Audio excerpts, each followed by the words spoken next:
talk with you for a few moments about the subject of mental health. Mental health is the totalness of a person in terms of their physical, mental, and emotional state, specifically the emotions and their mental life capacity. It is an important concept because however you function and however you feel mentally can carry over into your actual activities and your behaviors as you interact with your children and your kids and your co-workers.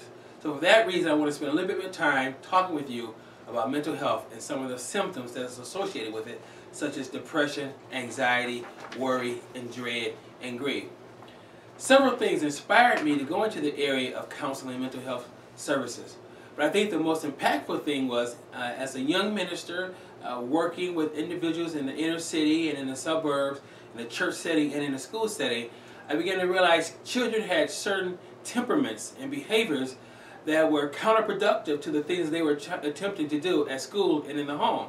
And as I studied further and began to interact with the parents of the children, I realized that some of the same tendencies and some of the same character flaws were found also with the parents.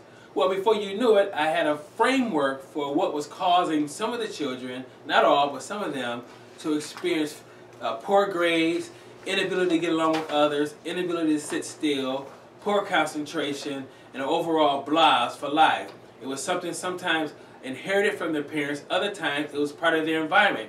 That caught my attention, and it caught my interest, and it caused me to go into the area of counseling. As of today, as we're sitting here, I have over 20 years experience of counseling in the mental health setting with children, adolescents, teenagers, young adults, and older adults. Over this 20 years, there's thousands and thousands of individuals from all walks of life, all creeds and colors that I've worked with, regardless of their circumstances and regardless of the things that brought them to my office. I will say this, Americans and humans are strong individuals. We have a desire to be happy. We want to achieve. We want to have the goodness of life. We want to go ahead and be the person that we had always dreamed to. Unfortunately, life happens sometimes. Things happen that we cannot control or we're not able to cope with or deal with sufficiently. As a result, different habits and symptoms overtake us and cause us to not be able to do well in the areas that we desire to do well. Mental health counseling is a serious subject, and I look forward to spending more time with you to discuss it.